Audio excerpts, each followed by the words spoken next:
Shalom, shalom, shalom, shalom, shalom, shalom, shalom. Et bien-aimés, en tout cas, bienvenue. Bienvenue donc à ce direct ce soir. Nous sommes donc à notre rendez-vous. Nous avons donc commencé à développer une thématique dans la grande thématique intitulée la Sainte Doctrine. Et cette thématique aujourd'hui, donc cette sous-thématique s'intitule de la repentance à la restitution. Et dimanche dernier, nous avons introduit cette sous-thématique en montrant que cette thématique était en train de désigner le cheminement d'un cœur qui a été conquis par la puissance de l'amour du Seigneur manifesté à la croix. Et donc, c'est un cheminement qui le conduit justement à sa destinée glorieuse qui est le salut éternel.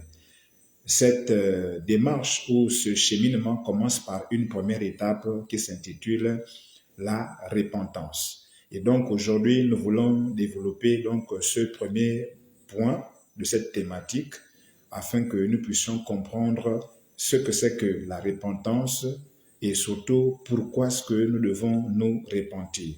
Quels sont donc l'impact spirituel et surtout l'impact éternel que la repentance donc cause ou encore amène, bien aimé, pour quiconque rentre dans cette démarche qui le conduira assurément donc à la vie éternelle. Alors nous allons donc justement commencer ce direct avec le développement de ce premier point intitulé la thématique. Nous voulons donc recommander ces moments au Seigneur afin que lui seul puisse nous aider vraiment à aller jusqu'au bout et à parler de manière claire afin de se faire comprendre de tout le monde. Alléluia. Alors, si nous lisons le livre de Matthieu, chapitre 3, au verset 1 à 2, nous allons comprendre ceci. En ce temps-là, parut Jean-Baptiste prêchant dans le désert de Judée. Il disait, « Repentez-vous, car le royaume des cieux est proche. » Alléluia. Donc, dans ce verset que nous venons de lire, nous voyons bien que le thème de la repentance est déjà donc nommé et nous allons encore lire dans un autre texte, toujours dans le livre de Matthieu, chapitre 4, verset 17. Il est écrit au verset 17 ceci, « Dès ce moment, Jésus commença à prêcher et à dire, « Repentez-vous, car le royaume des cieux est proche. » Alors, nous faisons déjà un constat à la lecture de ces deux textes. Le constat que nous faisons, c'est quoi? C'est que Jean-Baptiste a parlé de la repentance. Alléluia. Et Jésus aussi en a parlé. Mais nous allons remarquer que tout le long du ministère de Jean-Baptiste, la repentance a été le message central. Alléluia. Sinon, l'unique message de son ministère en réalité. Parce que justement, du début jusqu'à la fin, Jean-Baptiste va prêcher le message de la repentance. Pourquoi? Parce que Jean-Baptiste, c'est celui-là qui a été envoyé au devant de Jésus pour lui préparer le chemin. Alléluia. Jean-Baptiste devait être la voix dans le désert qui devait donc préparer le chemin de Jésus. Parce que Dieu avait donc promis à l'humanité, lui envoyer un sauveur pour le sauver de la puissance de la mort, de la puissance du péché, de la puissance des ténèbres. Et donc, il fallait quelqu'un pour le précéder afin de préparer le cœur à recevoir le message qu'il devait apporter. Alléluia. Donc, Jean-Baptiste a focalisé son ministère autour de ce message de la repentance. Et quand Jésus vient maintenant, Jésus qui est la lumière du monde, Jésus qui est le sauveur qui a été promis par Dieu à l'humanité pour son salut, vient, lui aussi, il commence son ministère avec le message de la repentance. Pourquoi, bien-aimé?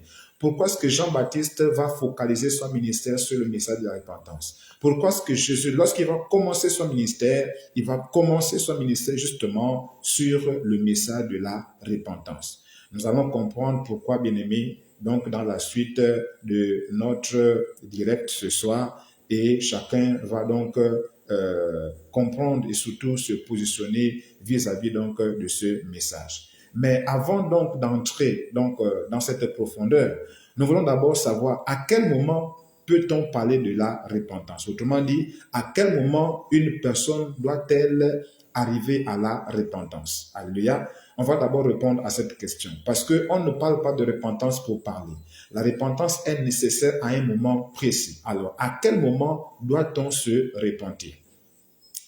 La repentance est nécessaire, bien aimé, quand il y a eu une offense. Alléluia. C'est à ce moment-là que la repentance est nécessaire. Quand il y a eu une offense, quand il y a eu un dommage qui a été causé et que l'on désire réparer, quand il y a une blessure qui a été causée et que l'on veut penser, lorsqu'il y a eu une séparation et que l'on veut maintenant changer en réconciliation, c'est à ce moment-là que la repentance intervient. Alléluia. Imaginez un peu, vous avez blessé quelqu'un, vous avez offensé quelqu'un, peut-être un ami ou une connaissance, une personne tierce, vous l'avez offensé. Le seul moyen pour vous réconcilier avec cette personne, en réalité, c'est d'abord la repentance. Il faut d'abord que vous puissiez vous repentir. Il faut d'abord que vous puissiez donc reconnaître que vous avez mal agi, afin donc d'espérer que la personne que vous avez offensée puisse justement vous pardonner. Alléluia. Donc, nous concevons à partir de là que la repentance est nécessaire quand il y a offense. S'il n'y a pas offense, il n'y a pas besoin de repentance. Alléluia. Il faudrait qu'il y ait d'abord une offense au préalable. Il faudrait d'abord qu'il y ait un dommage causé au préalable pour que la repentance soit nécessaire. Donc, bien aimé, comprenons que la repentance n'est nécessaire que lorsqu'il y a d'abord offense. La repentance n'est nécessaire que lorsqu'il y a d'abord auparavant quelque chose qui a été causé ou qui a été fait et qui a causé dans le cœur d'une autre personne peut-être un ressentiment, peut-être une colère, bref, quelque chose qui a été causé, un dommage par exemple. Alléluia. Mais ce qui est puissant dans tout ça, c'est quoi? Ce qui est merveilleux dans tout ça, c'est quoi? C'est que, si nous remarquons bien, dans la parole de Dieu, surtout dans le livre de 1 Thessaloniciens chapitre 5, verset 23, Dieu est aussi considéré comme le Dieu de la paix.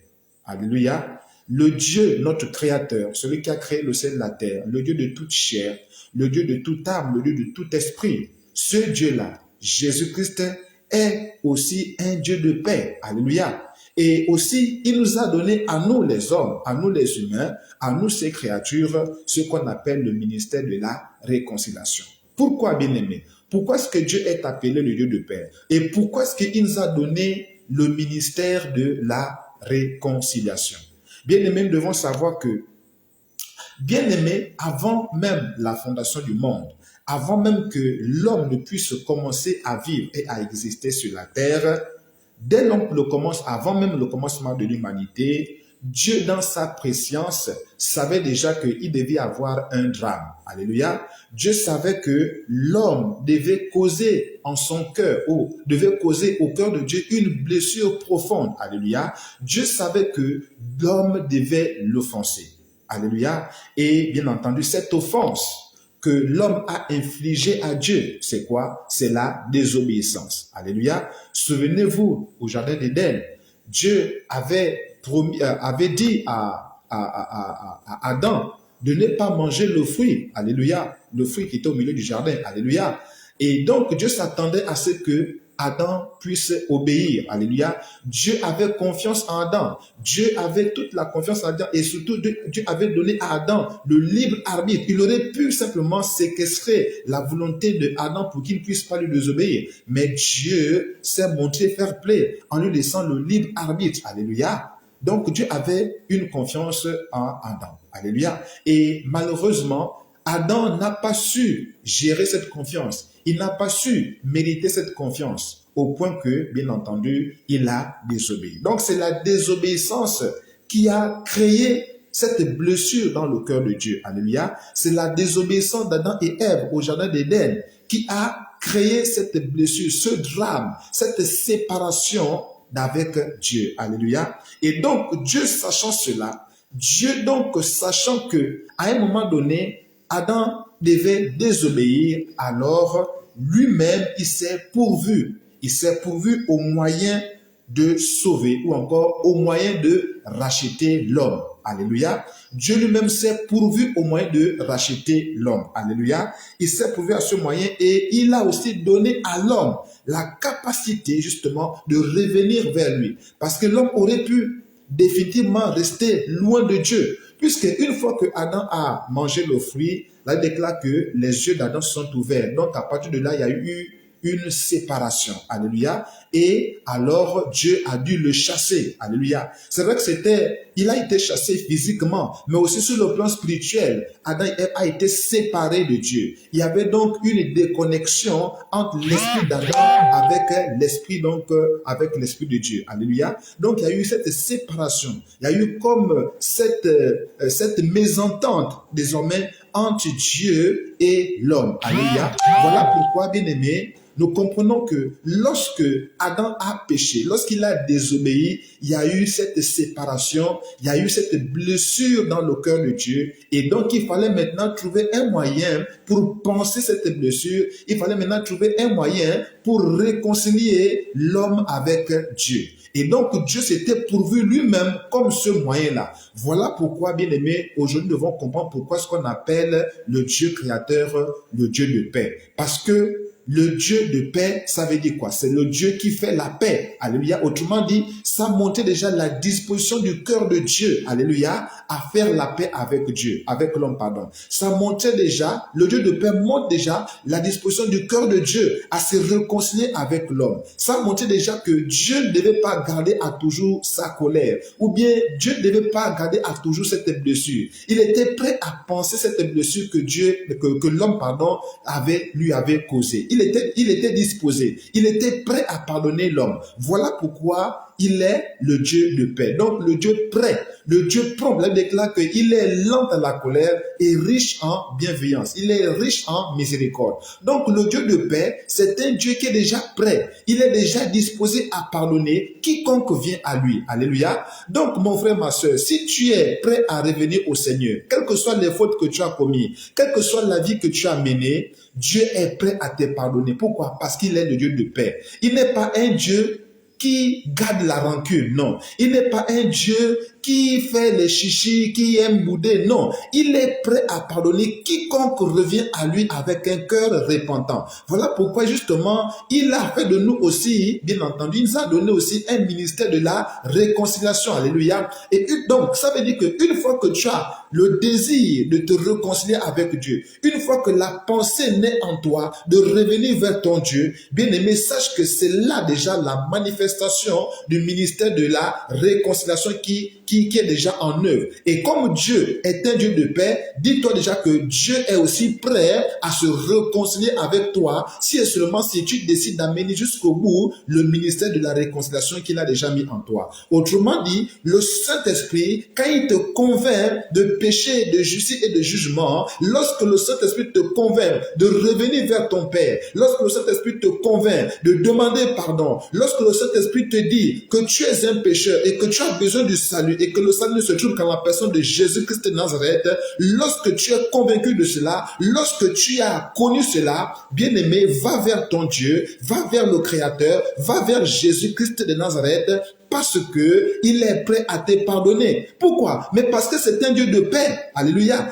Il a dit qu'il ne repousse pas ceux qui viennent à lui. Alléluia. Donc si tu décides de revenir à Dieu, si tu décides de revenir à Jésus par la repentance, alléluia, il est celui-là donc qui va te recevoir. Parce que ses mains sont grandement ouvertes pour te recevoir. Il est le Dieu de paix. Alléluia. La Bible déclare qu'il est le Dieu de paix. Selon le 1 Thessaloniciens chapitre 5 verset 23, il est le Dieu de paix. Donc il est prêt à te recevoir. Quel que soit le mal, quel que soit tout ce que tu as fait en mal dans la vie sur la terre, bien aimé, sache que le Dieu que nous servons, le Dieu que je te prêche ce soir, c'est un Dieu de paix. Il s'appelle le Dieu de paix. 1 Thessaloniciens chapitre 5 verset 23. Il est le Dieu de paix. Ça veut dire qu'il est prêt à te recevoir. Bien aimé, il ne va pas te repousser. Quel que soit le nombre de péchés que tu as, quels que soient les crimes que tu as commis, si tu viens seulement à lui avec un cœur repentant, bien aimé, il est prêt à te recevoir. Il est prêt à te pardonner. Alléluia. Parce qu'il est écrit que si tu confesses de ta bouche, si tu confesses ton péché, si tu confesses ton iniquité, il est justement de te pardonner. Pourquoi? Parce que c'est un Dieu de paix. Alléluia.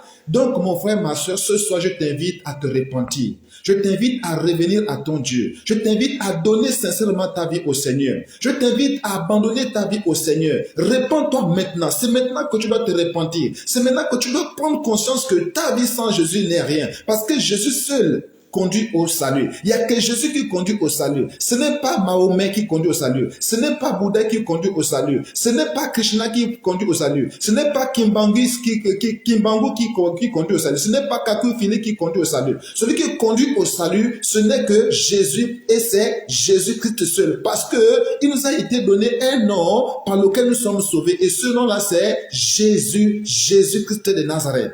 Je veux te dire ceci, mon frère, ma soeur. Le seul qui sauve, c'est Jésus. Le seul qui sauve, c'est Jésus. Ce n'est pas une religion qui sauve, ce n'est pas l'islam qui sauve, ce n'est pas le bouddhisme qui sauve, ce n'est pas l'alliance chrétienne qui sauve, ce n'est pas catholique qui sauve, bien aimé, ce n'est pas, Béthanie qui sauve. Je ne sais pas quelles sont les dominations qu'il y a sur la terre, ce ne sont pas les dénominations qui sauvent. Le seul qui sauve, c'est Jésus. Le seul nom qui sauve, c'est le nom de Jésus. Et c'est à ce Jésus-là que je t'invite à revenir. Reviens à Jésus. Ramène-toi à Jésus. Retourne à Jésus. Confesse ton péché devant ton Dieu qui est Jésus et alors il te recevra les bras ouverts. Pourquoi? Parce que c'est un Dieu de paix. Il n'est pas celui-là qui fait la guerre, non. C'est le diable qui nous fait la guerre. Mais notre Dieu, Jésus-Christ, est le Dieu de paix. Il est prêt à te recevoir si et seulement si tu viens à lui avec un cœur repentant. Alléluia. Voilà pourquoi aujourd'hui tu dois comprendre pourquoi ce qu'on appelle notre Dieu, le Dieu de paix. Parce qu'il est prêt à te recevoir, quel que soit tout ce que tu as fait de mal. Il est prêt à te recevoir, il est prêt à te pardonner. Alléluia.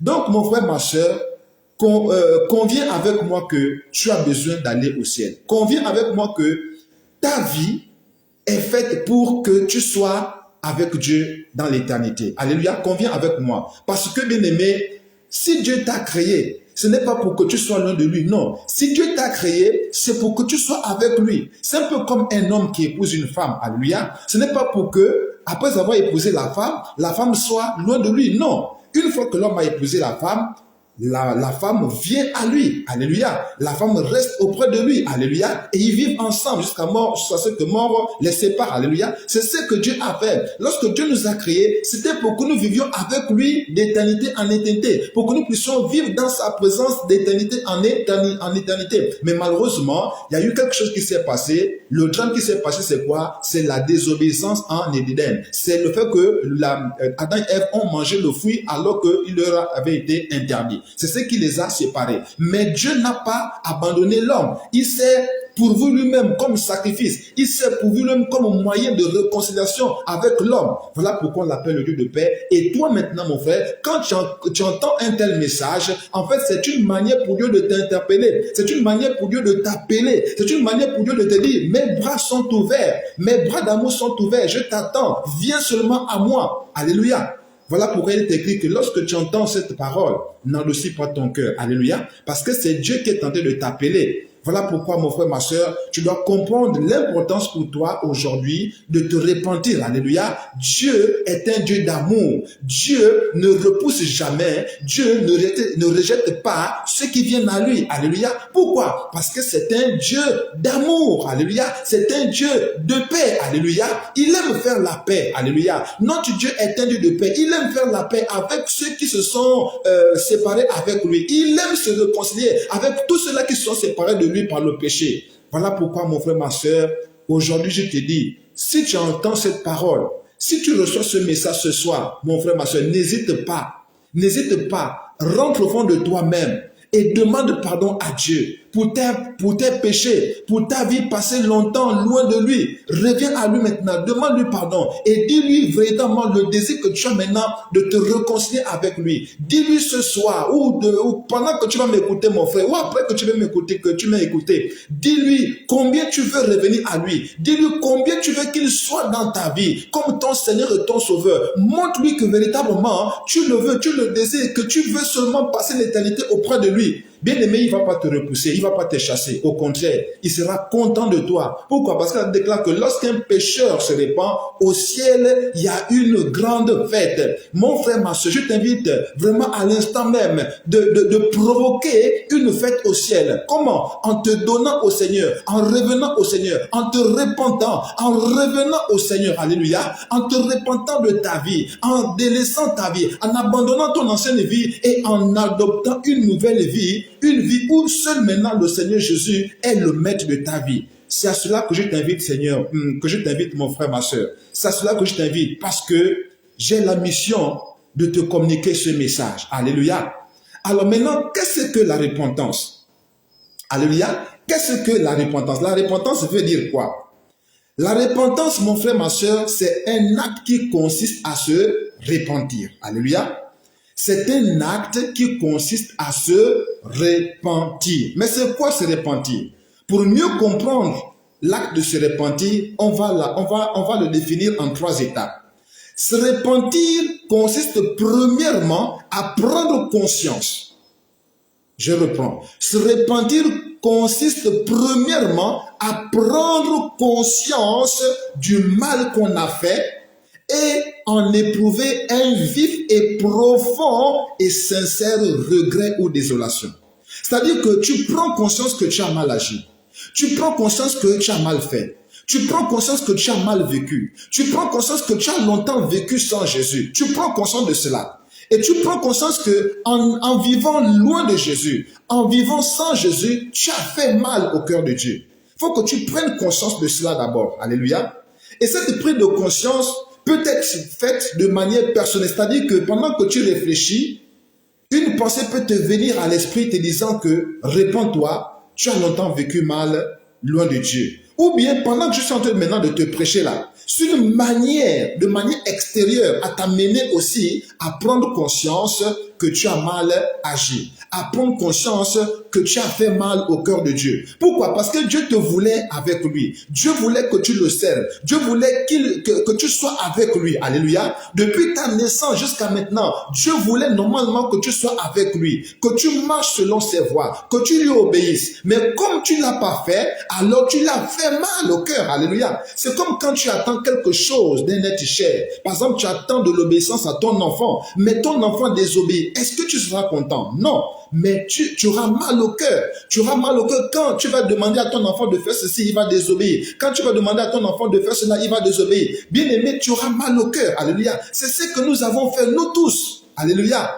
Nous avons vécu longtemps nos vies loin de Dieu, sans Dieu, en méprisant Dieu. Ça veut dire que nous avons fait mal au cœur de Dieu. Alléluia. Nous avons fait mal au cœur de Dieu. Alléluia. Et donc, pour vraiment maintenant, vraiment que tu puisses revenir à Dieu, il faut que tu prennes d'abord conscience que en vivant loin de Dieu, en vivant sans Dieu, tu as fait mal à Dieu. Tu as fait mal au cœur de Dieu. Alléluia. Il faut que tu sois d'abord conscient de cela. Tant que tu n'as pas d'abord pris conscience que tu as mal agi, que tu as fait mal au cœur de Dieu, en étant loin de Dieu, en vivant loin de Dieu, bien aimé, la repentance que tu pourrais faire par la suite ne pourra pas être une repentance authentique. Elle ne pourra pas avoir vraiment un impact réel. Elle ne pourra pas vraiment t'amener à une transformation réelle. Il faut d'abord que tu prennes conscience que tu as mal agi en vivant loin de Dieu. Il faut d'abord que tu sois conscient que tu as mal agi en étant loin de Dieu. Alléluia. Il faut que tu sois d'abord conscient de cela.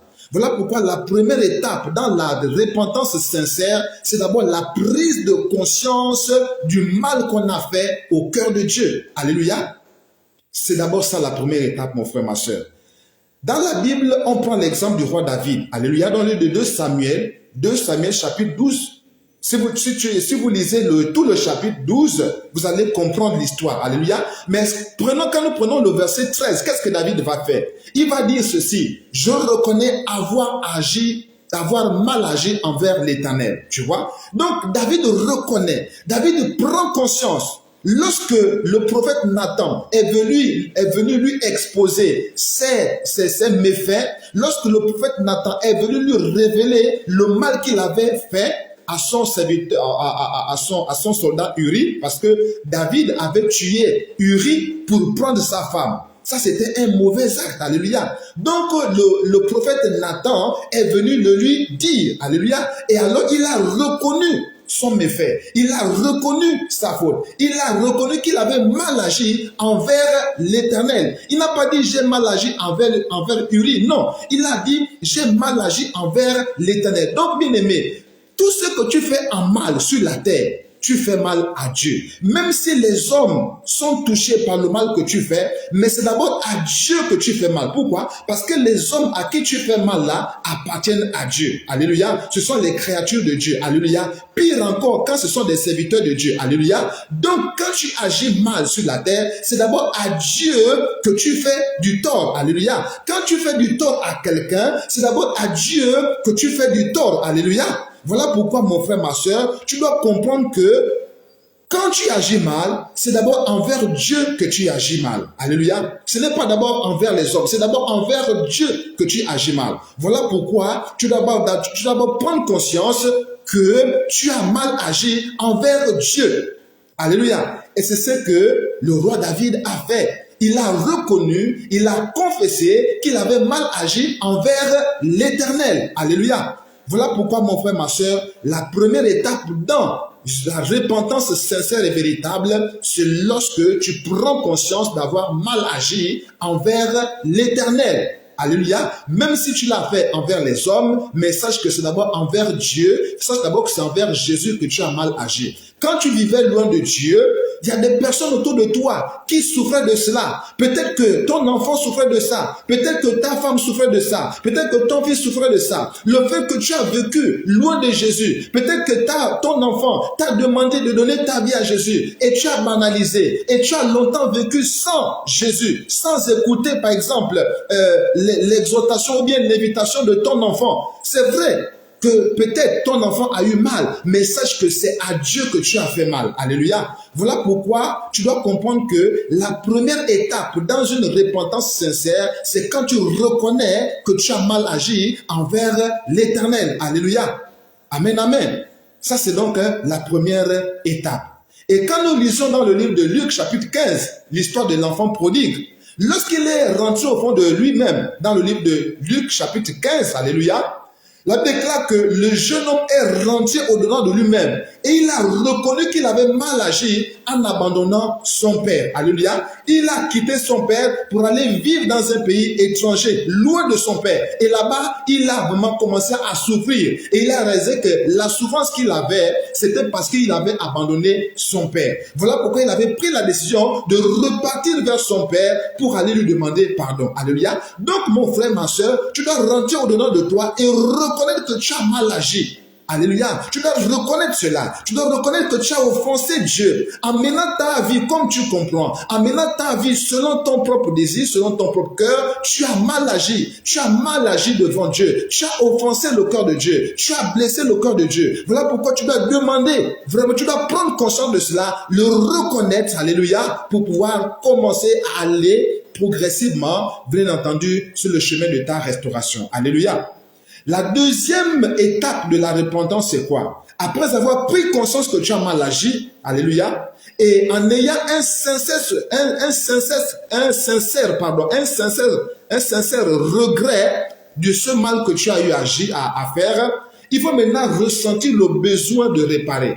En réalité, quand tu as la conviction d'avoir mal agi, ce qui vient par la suite, c'est quoi? C'est le ressentir ou encore le besoin de réparer, ou encore le besoin de te séparer de ce que tu as fait, ou le besoin d'abandonner le mal que tu as fait, ou encore le besoin de ne plus faire le mal que tu as eu à commettre. Alléluia. Ça, c'est la deuxième étape, ou bien le deuxième degré, alléluia, dans le processus de ta repentance. Le premier degré, c'est quoi? C'est la prise de conscience du mal que tu as eu à faire et bien sûr, le fait que tu éprouves vraiment le regret sincère, une désolation sincère par rapport à cela. Et maintenant, le deuxième degré, c'est quoi? C'est maintenant le besoin que tu éprouves le besoin que tu éprouves maintenant de réparer le tort que tu as commis. Ou encore, vraiment d'effacer le mal que tu as commis. Ou encore, d'abandonner le mal ou de te séparer de ce que tu as fait comme mal. Alléluia. C'est ça, bien aimé. Donc, quand nous venons dans l'histoire du jeune fils, là, le fils prodigue, dans le livre de Luc, chapitre 15, là, la déclare qu'il a eu le besoin de réparer le mal qu'il avait eu à faire. Pourquoi? C'est parce que justement, il avait ressenti qu'il avait mal agi auprès de son père. Alors, qu'est-ce qu'il a eu à faire? Il a pris la décision d'aller réparer. Alléluia. Il a pris la décision de repartir auprès de son père. Non même plus en tant que fils, mais il s'est même rabaissé. Il a dit, je m'en vais chez mon père, non plus encore en tant que fils, mais maintenant en tant qu'esclave, en tant que serviteur. Pourquoi? Parce que mon frère, ma soeur, il avait compris vraiment qu'il avait très mal agi et qu'il n'était même plus digne d'être appelé le fils de cet homme-là. Alléluia. Vous voyez à quel niveau la repentance sincère amène un homme. Alléluia. La repentance sincère va toujours t'amener à te rabaisser auprès du Seigneur. Voilà pourquoi la troisième étape de la repentance, c'est quoi? C'est l'humiliation. Alléluia. Tu t'humilies maintenant devant le Père éternel. Tu t'humilies maintenant devant Jésus. Alléluia. Tu te rabaisses maintenant devant Jésus. Alléluia. Tu as reconnu que tu as mal agi. Tu éprouves vraiment un vif regret et tu veux vraiment abandonner. Tu veux vraiment réparer. Alors qu'est-ce que tu dois faire? Tu t'humilies. Le fils prodigue s'est humilié. Comment il a fait pour s'humilier? Comment il a fait pour s'humilier? Pour s'humilier, qu'est-ce qu'il a fait? Alors, il s'est dit que je ne vais plus repartir chez mon père en tant que fils, en tant que son fils. Non. Je vais prendre une condition inférieure. Je vais aller vers mon père, non plus en tant que fils, mais en tant que serviteur. Alléluia. Parce que, bien aimé, il avait compris qu'il avait tellement agi mal qu'il n'avait même plus la dignité de fils devant son père. Et la seule possibilité qu'il avait de trouver grâce auprès de son père, c'est de se présenter devant lui en tant que serviteur. Alléluia. Alléluia. C'est ça l'humilité qui précède la gloire. Et si vous continuez l'histoire de l'enfant prodigue, du fils prodigue dans le livre de Luc, chapitre 15, vous allez voir que lorsqu'il s'est humilié à ce niveau, alléluia, lorsque le fils prodigue est parti auprès de son père et a demandé pardon et s'est humilié auprès de son père en disant que je ne suis plus digne d'être appelé ton fils, mais maintenant prends-moi comme ton serviteur, la Bible déclare que son père l'a relevé, son père l'a restauré et alors il a retrouvé son statut de fils dans la maison. Alléluia. Donc, mon frère, ma soeur, la troisième étape de la repentance sincère, c'est lorsque tu t'humilies, c'est lorsque tu te rabaisses devant le Seigneur. Alléluia. C'est lorsque tu ne comptes plus que sur sa miséricorde. Alléluia. Tu ne prends plus ton statut d'enfant de Dieu. Non. En fait, tu te déconsidères auprès de Dieu, devant Dieu. Tu t'humilies devant Dieu parce que tu t'attends à sa miséricorde. Tu t'attends à son pardon. Tu t'attends à sa grâce sur toi. Et lorsqu'on va auprès de Dieu, c'est avec humilité. On ne va pas auprès de Dieu en disant, Seigneur, tu vois, moi je t'ai servi, donc il faut me pardonner. Tu vois, je te donne l'argent dans la maison, donc il faut me pardonner. Tu sais, moi je donne mes dîmes, mes offrandes, donc il faut me pardonner. Ça, c'est de l'orgueil mal placé. Et à ce moment-là, tu ne pourras jamais être justifié. Alléluia. Quand on va auprès de Dieu pour se faire pardonner, on s'humilie. Alléluia. On se rabaisse. Alléluia. Voici le troisième degré de la repentance. Alléluia. C'est le troisième degré de la repentance. L'humiliation devant le Père. L'humilité devant le Père. Le rabaissement devant le Père. Alléluia. Tu te rabaisses devant le Père. Tu ne comptes que sur sa seule miséricorde. Tu ne comptes pas sur ce que tu as fait hier auparavant avec le Seigneur. C'est pas parce que hier tu servais le Seigneur. Aujourd'hui tu es tombé et tu vas partir auprès de Dieu disant que dans moi, Père, tu sais, souviens-toi de moi, tu sais, je te servais hier. Non, non, non, non. Ça, ce n'est pas de l'humilité. Tu veux compter sur tes œuvres. Tu veux compter sur ce que tu as fait hier avec le Seigneur pour qu'il te pardonne. C'est comme si tu étais en train de marchander. C'est comme si tu étais en train de discuter. Alors qu'avec Dieu, quand il s'agit du pardon des péchés, il n'y a pas de marchandage. Alléluia. Il n'y a pas de discussion. Alléluia. Tu t'humilies simplement. Tu reconnais d'abord que tu as mal agi. Tu en éprouves un profond regret. Et alors tu veux réparer. Alors pour réparer, tu t'humilies devant ton Père, tu te rabaisses devant ton Père, c'est alors que tu vas te réveiller. Pourquoi? Parce que la Bible déclare que l'humilité précède la gloire. Alléluia. C'est quand tu t'humilies que le Seigneur te révèle. Alléluia. Quand tu t'humilies, le Seigneur te relève. Mais quand tu veux élever ta tête sera coupée tout simplement. Alléluia. Pourquoi? Parce que celui qui sera élevé sera rabaissé. Alléluia. Donc, mon frère, ma soeur, si tu veux être relevé devant le Seigneur, si tu veux retrouver ta place de gloire devant le Seigneur, humilie-toi, alléluia, humilie-toi devant le Seigneur, alléluia, répands-toi, alléluia, en prenant conscience de tes forfaits, en prenant conscience de ta mauvaise vie, et bien sûr, en éprouver un sincère et profond regret, alléluia, et chercher à réparer, alléluia, chercher à penser la blessure, alléluia, et surtout en s'humiliant. Voici, bien aimé, les trois étapes qu'il faut suivre pour une repentance sincère, alléluia. Voilà les trois étapes, bien aimé. Mon frère, ma soeur, je te pose la question. T'es-tu déjà repenti? T'es-tu déjà repenti devant ton Père? T'es-tu déjà humilié devant ton Père, ton Créateur? Alléluia. T'es-tu déjà humilié devant Jésus? As-tu déjà reconnu devant le Père, devant le Créateur, devant Jésus, que tu es un pécheur, que tu as besoin de lui? T'es-tu déjà humilié à ce point? T'es-tu déjà humilié? As-tu déjà abandonné tes diplômes? As-tu abandonné tous tes biens? As-tu abandonné tout ton statut social pour t'humilier devant le Seigneur? Alléluia. Afin de recevoir de lui le pardon. As-tu déjà fait cela, mon frère, ma soeur? Si tu ne l'as pas encore fait, il n'est pas encore trop tard. La Bible déclare que Dieu ne tient plus compte du temps d'ignorance. Dieu veut maintenant que les hommes se répandent maintenant. Alors, mon frère, ma soeur, pendant que tu es encore en vie, pendant que tu m'écoutes maintenant, c'est maintenant que le temps t'est donné pour te repentir. Ne remets pas à demain ce que tu peux faire aujourd'hui. Alléluia. C'est maintenant que tu entends ce message que tu dois te repentir, bien-aimé. C'est maintenant que tu écoutes cette interpellation que tu dois chercher à te repentir. Alléluia. C'est maintenant que tu dois prendre conscience que tu as péché devant Dieu, que tu as péché contre l'Éternel. C'est maintenant que tu dois chercher à réparer le mal que tu as fait. Alléluia. C'est maintenant que tu dois chercher à t'éloigner de cette mauvaise vie. Alléluia. C'est maintenant que tu dois chercher à t'humilier devant ton Père afin qu'il puisse te relever. Alléluia. C'est maintenant. Ne remets pas demain parce que demain ne t'appartient pas. L'instant qui t'appartient, c'est l'instant présent. C'est la seconde où tu respires. C'est cette seconde-là qui t'appartient. Mais la seconde après ne t'appartient pas. Alléluia. Voilà pourquoi je t'invite ce soir ou au moment où tu vas m'écouter, mon frère. Dès que tu vas m'écouter, bien-aimé, reprends-toi. Répands-toi. Ne te laisse pas séduire par le malin. Ne te laisse pas séduire par le diable. Ne te laisse pas séduire par les messages qui sont des messages mielleux aujourd'hui. Bien-aimé, tant que tu t'es pas repenti, mon frère, ma soeur, tu es en danger. Tant que tu n'es pas encore revenu à Christ, tant que tu n'as pas encore abandonné ta vie au Seigneur, mon frère, ma soeur, tant que Jésus n'est pas le maître de ta vie, autrement dit, tant que ce n'est pas Jésus qui commande dans le bateau de ta vie, bien mon soeur, ma frère, tant que c'est toi-même qui dirige encore ta vie, tant que tu ne fais que suivre encore les penchants de ton cœur, alléluia, ça veut dire que Jésus n'est pas encore en toi. Ça veut dire que tu t'es pas encore repenti de ta vie. Ça veut dire que tu n'as pas encore abandonné ta vie. Ça veut dire que c'est toi-même encore qui est le maître de ta vie. Et là, tu es en danger. Si tu meurs dans cette position, ça veut dire que tu vas aller loin de Dieu. Tu vas mourir de manière définitive, séparé de Dieu. Or, si tu meurs séparé de Dieu, ça veut dire que tu meurs pour toujours, c'est-à-dire tu vas mourir dans la honte et dans la souffrance éternelle. Est-ce que c'est cela que tu veux?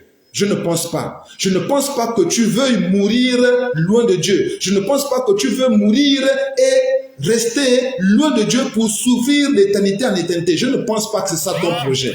Je sais que ton projet, c'est de mourir avec Dieu. Je sais que ton projet, c'est d'aller au ciel. Je sais que le désir de ton cœur, c'est d'aller au ciel. Je sais que le désir que tu as au fond de toi, c'est d'être avec Dieu pour l'éternité. Ça, c'est ça. Je suis sûr de cela. Alléluia. Mais le moyen, bien-aimé, qui va t'amener à aller au ciel, mon frère, ma soeur, c'est d'abord la repentance. C'est la repentance. Ce qui m'amène aujourd'hui à te dire maintenant pourquoi il est nécessaire de se repentir. Pourquoi est-il nécessaire de se repentir? La première raison, c'est quoi? C'est que sans la repentance, il n'y a point de pardon des péchés. Bien-aimé, tant que tu ne t'es pas repenti de ta mauvaise vie, tant que tu n'as pas abandonné ta vie à Christ, tant que tu n'as pas décidé de donner à Jésus ta vie, et tu en fais ton Seigneur et ton Sauveur, tu en fais ton maître absolu, que c'est lui maintenant qui dirige ta vie, tant que tu ne l'as pas encore fait, tu n'as pas encore reçu le pardon de tes péchés. Donc, le pardon des péchés n'intervient qu'au moment de la repentance. Alléluia. Le pardon de tes péchés ne peut venir qu'après la repentance. C'est lorsque tu t'es repenti que maintenant le pardon des péchés vient. Donc en fait, le pardon des péchés n'est que la conséquence de la repentance.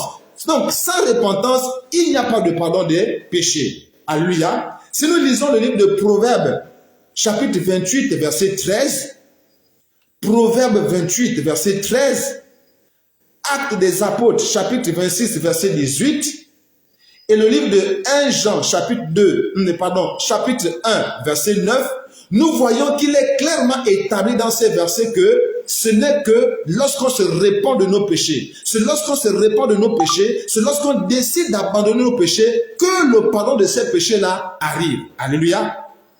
Amen, amen. Dans le livre de Proverbes, chapitre 28, qu'on va lire maintenant, Proverbe chapitre 28, verset 13, il est écrit quoi? Il est écrit ceci. Celui qui cache cette transgression, alléluia, celui qui cache cette transgression ne prospère pas. Mais celui qui les avoue et les délaisse obtient miséricorde. Alléluia. Donc, si tu caches tes transgressions, autrement dit, si tu refuses de te repentir, si tu décides de garder ta vie avec toi et pour toi-même, si tu décides de garder ta vie et de mener ta vie comme toi tu veux, tu n'auras pas de miséricorde. Alléluia. C'est comme si pas comme si. En fait, en faisant cela, tu es en train de confronter Dieu. Tu es en train d'affronter Dieu. Tu es en train de défier Dieu. Tu es en train de dire que Dieu, moi-même, je suis capable de mener ma vie. Alors que la vie que tu as là, en réalité, ne t'appartient pas. La vie que tu as là, c'est juste un emprunt. Dieu t'a prêté cette vie-là. Et il attend que tu puisses la restituer. Alléluia. Il attend maintenant que tu puisses la lui restituer. Comment? En te repentant. C'est la première étape. Alléluia.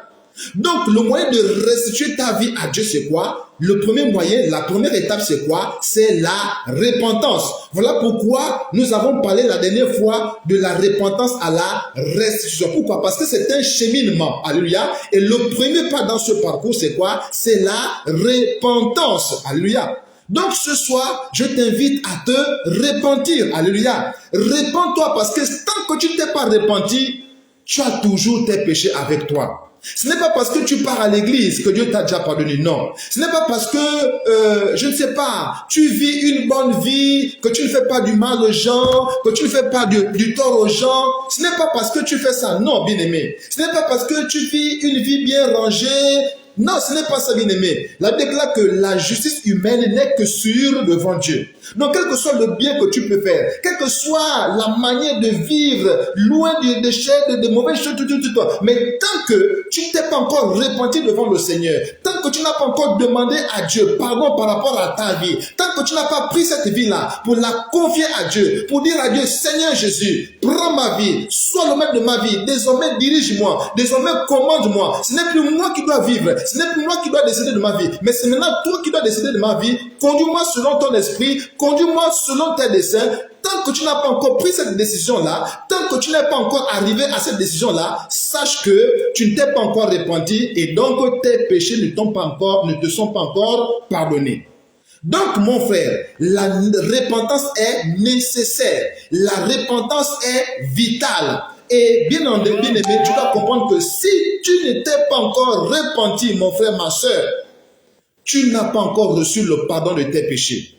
Ce n'est que la repentance qui appelle le pardon des péchés. Alléluia. Ce n'est que la repentance qui amène automatiquement au pardon des péchés. Alléluia. Donc, si tu n'étais pas encore repenti, j'insiste mon frère, si tu n'étais pas encore repenti de ta vie, autrement dit, si tu n'as pas encore décidé d'abandonner ta vie pour la laisser entre les mains du Seigneur afin qu'il puisse la changer, la transformer, la façonner selon ses desseins, selon les desseins qu'il a pour ta vie, justement, bien-aimé, sache que tu vis encore jusqu'à aujourd'hui sous la colère de Dieu. Tu vis encore aujourd'hui sous la colère de Dieu, j'insiste.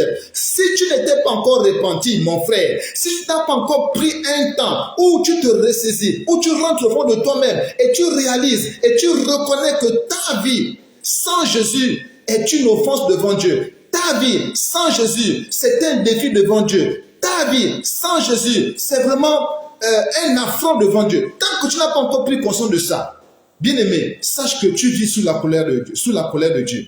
Voilà pourquoi mon frère, ma soeur, tu dois comprendre que sans la repentance, il n'y a pas de pardon de péché. Alléluia. Ce n'est que la repentance qui va t'amener au pardon des péchés. Pourquoi? Parce que notre repentance dispose le cœur de Dieu à la manifestation de sa miséricorde à notre endroit. Alléluia. C'est lorsqu'on se répand de nos péchés que le cœur de Dieu s'adoucit. C'est ce que tu dois comprendre. C'est lorsque tu demandes pardon à Dieu. C'est lorsque tu reconnais tes péchés devant Dieu. C'est lorsque tu lui demandes le secours. C'est lorsque tu l'appelles le secours de ta vie. C'est lorsque tu décides de faire de lui ton Seigneur et ton Sauveur. C'est quand tu décides d'abandonner tes péchés, c'est quand tu décides de changer de vie pour adopter la vie que Dieu te propose, ce n'est qu'à ce moment-là que le cœur de Dieu se dispose à te manifester sa miséricorde. D'autant plus que notre Dieu est un Dieu de miséricorde. D'autant plus que notre Dieu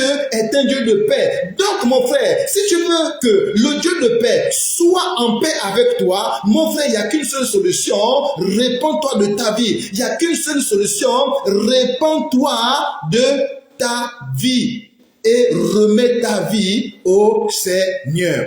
Remets ta vie au Seigneur. Décide d'abandonner ta vie entre les mains du Seigneur. Même si elle a été sale, quel que soit le lieu où tu es parti, mets ta vie. Quelle que soit la boue dans laquelle tu es parti jeter ta vie. Dieu ne prend pas compte de ça là. Il prend seulement compte de l'état de ton cœur, c'est-à-dire de la décision que tu prendras de venir vers lui. Et quand tu prends la décision de venir vers lui, alors mon frère, ma soeur, il va te pardonner.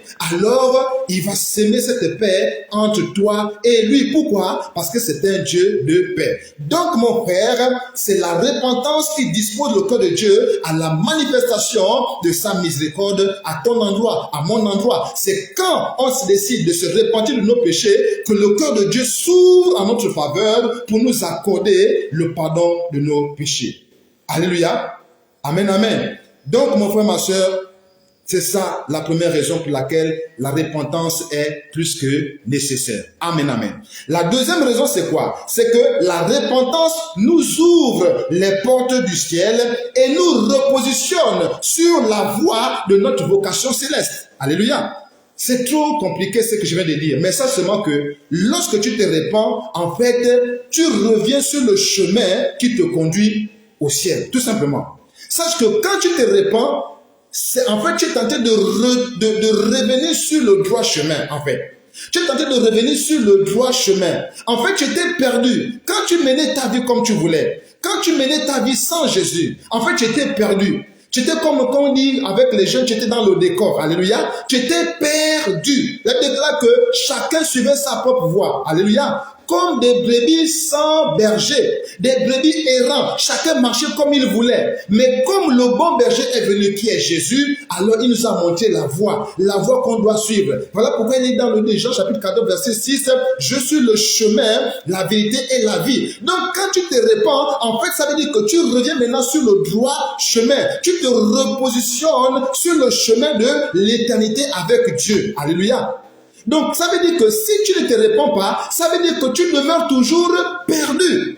Ça veut dire que tu demeures toujours perdu. Voilà pourquoi tu dois comprendre aujourd'hui que la repentance est nécessaire. Pourquoi? Parce qu'elle te repositionne sur la voie de ta vocation céleste. Comme je disais un peu plus haut, bien aimé, tu n'es pas venu sur la terre pour que tu t'éloignes de Dieu pour l'éternité. Non. Tu n'es pas venu sur la terre pour que tu sois perdu pour l'éternité. Non. Tu es venu sur la terre juste pour un temps. Après, tu dois repartir vers ton Père. Alléluia. Pour cela, le chemin qui va te permettre vraiment de retrouver ton Père, le chemin que tu dois emprunter, c'est le chemin de la repentance. C'est la vie de repentance, mon frère. Tu dois mener une vie de repentance. Tu dois d'abord te repentir de cette mauvaise vie et une fois que tu t'es repositionné sur la voie, maintenant tu dois mener une vie de repentance. Alléluia. Parce que, bien aimé, la repentance nous fait rentrer dans une nouvelle alliance avec le Seigneur Jésus. Oui, avant que nous soyons avec Jésus, nous étions en alliance avec les ténèbres. Nous étions en alliance avec le diable. En fait, nous étions amis avec le diable. On appartenait au diable. Alléluia. Maintenant que tu décides de te repentir, maintenant que tu décides de donner ta vie à Christ, tu coupes l'alliance avec le diable et tu rentres maintenant en alliance avec Christ. Donc, si tu ne te réponds pas, ça veut dire que tu restes toujours en alliance avec le diable. Or, l'alliance avec le diable va t'amener où? L'alliance avec le diable va t'amener en enfer. Pourquoi? Parce que la destinée du diable, c'est l'enfer. Donc, tous ceux qui sont avec le diable seront aussi en enfer avec lui pour toujours. Maintenant, si tu veux rompre avec cette destinée honteuse, alléluia, alors il faut que tu te répandes. Il faut que tu décides d'abandonner ta vie au Seigneur maintenant. Que tu décides de laisser cette mauvaise vie que tu menais. Que tu décides de laisser cette vie où toi-même tu étais le maître pour maintenant marcher en nouveauté de vie avec le Seigneur Jésus. Donc, mon frère, ma soeur, la deuxième raison qui rend nécessaire la repentance, c'est quoi? C'est que la repentance nous ouvre les portes du ciel. Autrement dit, la repentance nous met dans une nouvelle alliance, nous fait rentrer dans une nouvelle alliance avec le Seigneur. Et enfin, la dernière raison qui rend nécessaire la repentance, c'est quoi? C'est que la repentance, c'est l'un des moyens privilégiés pour nous préparer au retour de Jésus. Bien-aimé, tu ne peux pas prétendre attendre le retour de Jésus alors que tu t'es pas encore repenti de ta vie. Tu ne peux pas prétendre attendre le retour de Jésus alors que tu n'as pas encore abandonné ton ancienne vie, alors que ta vie de débauche, ta vie de désordre, tu ne l'as pas encore abandonnée, alors que ta vie où tu vivais comme tu voulais, où tu partais à gauche, à droite, selon tes désirs de ton cœur, tu ne l'as pas encore abandonné. Tu ne peux pas espérer vraiment attendre le retour de Jésus dans cette disposition-là. Non, mon frère. Ce qui va te permettre de bien attendre le retour de Jésus, c'est quoi? C'est d'abord que tu t'es repenti et surtout que tu mènes une vie de repentance. Alléluia. Amen, amen. Donc, mon frère, tu dois comprendre que la repentance est nécessaire. La repentance est incontournable. Pour aller au ciel, il faut passer par la repentance. Alléluia. Amen, amen. Gloire à Jésus. Pour terminer, je voudrais que tu puisses savoir qu'il y a deux types de repentance. Alléluia. Il y a deux types de repentance. Il y a une repentance qu'on appelle la repentance initiale. Alléluia. Cette repentance initiale-là, c'est quoi? C'est lorsque tu ne connais pas encore le Seigneur. Tu es un païen. Tu n'as jamais connu le Seigneur. Depuis que tu es né, même si tu es parti à l'église peut-être une ou deux fois, mais en réalité, tu n'as jamais donné ta vie à Christ. En réalité, tu n'as jamais abandonné ta vie à Christ. En réalité, tu n'as jamais pris la décision de marcher avec Christ. Peut-être qu'un jour, tu as dit, bon, ok, je vais maintenant sur Jésus après. Non, ça c'était une blague que tu es en train de faire. Donc, tu n'as jamais donné ta vie à Christ. Donc, cette repentance initiale consiste d'abord à abandonner ta vie au Seigneur. Alléluia. C'est ce qu'on appelle donc ici la repentance initiale, c'est-à-dire la toute première repentance. C'est-à-dire que tu ne t'es jamais repenti de ta vie. Tu n'as jamais connu Christ. Peut-être qu'on t'a jamais prêché la parole de Dieu. Ou bien peut-être qu'on t'a prêché la parole de Dieu et tu as fait semblant de dire oui. Mais en réalité, au fond de ton cœur, ce n'était pas ça. Aujourd'hui, je t'invite à emprunter ce chemin de la repentance initiale. Autrement dit, aujourd'hui, je t'invite à donner ta vie au Seigneur. Alléluia. Aujourd'hui, je t'invite à accepter Jésus-Christ de Nazareth comme ton Seigneur et ton Sauveur. Alléluia. Aujourd'hui, je t'invite à abandonner totalement ta vie au Seigneur. Alléluia. Donc, mon frère, répands-toi de ta vie passée et donne-toi maintenant, vraiment, donne-toi totalement à Dieu. Alléluia. Donne ta vie à Jésus. Donc, quand tu donnes ta vie pour la première fois à Dieu, cette repentance-là, on appelle ça la repentance initiale. Quel est son rôle? Son rôle, c'est quoi? C'est de te donner un nouveau statut. La repentance initiale te donne un nouveau statut. Ça te donne le statut d'enfant de Dieu. Pourquoi? Parce que on n'est pas tous des enfants de Dieu. On est tous des créatures de Dieu, mais on n'est pas tous des enfants de Dieu. Donc, si tu veux partir du statut de créature au statut d'enfant de Dieu, qu'est-ce que tu dois faire? Tu dois maintenant te donner au Seigneur. Tu dois te repentir. Alléluia. tu dois chercher à te repentir de ta vie. C'est quand tu te repens de ta vie, autrement dit, c'est lorsque tu acceptes Jésus dans ta vie comme ton Seigneur et ton Sauveur personnel, que tu décides de lui abandonner ta vie, que tu fais de lui ton maître absolu, que c'est maintenant lui qui dirige ta vie, c'est à ce moment-là que tu acquiers le statut d'enfant de Dieu. Alléluia. Donc ça, c'est ce qu'on appelle la repentance initiale et qui te donne ce statut d'enfant de Dieu avec tous les privilèges nécessaires, avec tous les privilèges d'enfant de Dieu. Alléluia. Par exemple, la protection. Alléluia. Ça te donne la protection. Alléluia. Ça te donne des grâces particulières qui ne sont données qu'aux enfants de Dieu. Alléluia. Dieu saura faire la différence au moment opportun. Quand par exemple il y a une calamité, Dieu saura faire la différence entre ses enfants et ceux qui ne sont pas ses enfants. Alléluia. Donc en fait, quand tu deviens enfant de Dieu, tu acquiers un statut privilégié auprès de Dieu. Alléluia. C'est vrai que même quand tu n'as pas Dieu, tu as certains bénéfices. Tu bénéficies du soleil, tu bénéficies du vent, tu bénéficies de la pluie. Ça sont des grâces générales. Mais quand tu deviens enfant de Dieu, tu as des grâces particulières qui sont liées à ton statut d'enfant de Dieu. Et c'est cela à quoi je t'invite, bien-aimé. C'est à cela que je t'invite, mon frère, ma soeur. Donne ta vie à Christ. Réponds-toi. Reviens à Jésus. Donne ta vie. Abandonne ton ancienne vie. Reviens à Jésus. Sois avec Jésus, marche avec Jésus, c'est alors que tu auras un statut nouveau. La Bible déclare que ceux qui donnent leur vie à Jésus deviennent de nouvelles créatures. Alléluia. Si quelqu'un est en Christ, il est devenu une nouvelle créature. Les choses anciennes sont passées, voici, toutes choses sont devenues nouvelles. Donc en réalité, en donnant ta vie à Christ, tu changes de statut. Tu sors du statut de païen, tu sors du statut de l'homme animal pour devenir maintenant un homme spirituel, pour devenir maintenant un enfant de Dieu, avec tous les privilèges nécessaires que je ne peux pas vraiment énumérer ici parce que ce n'est pas l'objet. Alléluia. Donc sache que la repentance initiale, c'est lorsque tu décides pour la première fois, de manière sincère, véritable et résolue, de donner ta vie au Seigneur et désormais de marcher avec Christ, de suivre ses voies, de lire sa parole, de prier, de méditer la parole de Dieu, d'évangéliser, bref, de servir le Seigneur. C'est quand tu décides de faire toutes ces choses en donnant ton cœur totalement à Christ, en lui donnant la primauté, la prééminence dans ta vie, c'est alors que tu passes par ce qu'on appelle la repentance initiale. Alléluia. À côté de cette repentance initiale, pour terminer, il y a ce qu'on appelle la repentance continuelle. Alléluia. Cette repentance continuelle, c'est quoi? Elle consiste justement à se repentir maintenant de ses péchés de tous les jours. Tu as déjà acquis le statut d'enfant de Dieu. Ça ne veut pas dire que tu seras maintenant vraiment. Non. Ça veut dire qu'il y a des moments où tu vas te prendre des temps de faiblesse. Mais la Bible déclare que le malheur atteint le juste, mais l'Éternel en délivre toujours. Et il a encore dit ceci, cette fois le juste tombera, cette fois le sang Dieu le relèvera. Donc ça veut dire que en tant qu'enfant de Dieu maintenant, il peut arriver des moments de faiblesse. Il peut arriver des temps où parfois ça ne va pas, tu vois. Alors tu tombes dans un péché, alléluia. Mais ce que Dieu attend de toi, c'est que tu te répands de ce péché à l'instant même.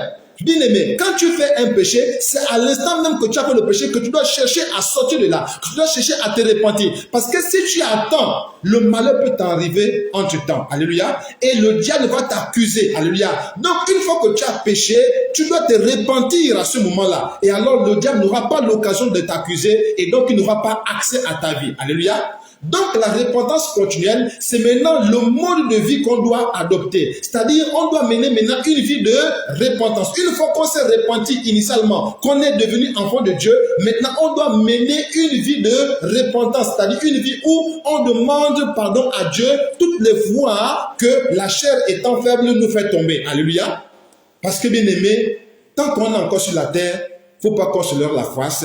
On va toujours rencontrer des difficultés qui vont nous faire tomber. Alléluia. Si David, que Dieu appelle l'homme selon ton cœur, est tombé, c'est que nous aussi, qui sommes faits de la même nature que lui, on peut tomber. Mais ce qui est bien, c'est qu'avec David, il savait reconnaître ses fautes et il savait aussi les abandonner. Voilà pourquoi David est l'homme selon le cœur de Dieu. Donc, mon frère, la repentance continuelle fera de toi un David selon le cœur de Dieu. Alléluia. Ça fera de toi un Liyubi selon le cœur de Dieu. Alléluia. Ça fera de toi une Praxède selon le cœur de Dieu. Alléluia. Ça fera de toi une Naomi selon le cœur de Dieu. Alléluia. Ça fera de toi un Alain selon le cœur de Dieu. Alléluia. Bref, ça fera de toi un homme ou une femme selon le cœur de Dieu. Alléluia. C'est ça que la repentance continuelle, que la repentance quotidienne va donc t'amener donc à accéder.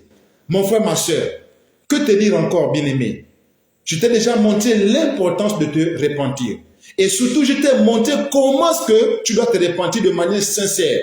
Comment est-ce que tu peux arriver à une repentance sincère, à une vraie repentance. Parce qu'à côté, il y a des fausses repentances. Alléluia. Mais ça fera l'objet peut-être d'une autre prédication. Mais aujourd'hui, je voudrais que tu comprennes que la repentance est nécessaire.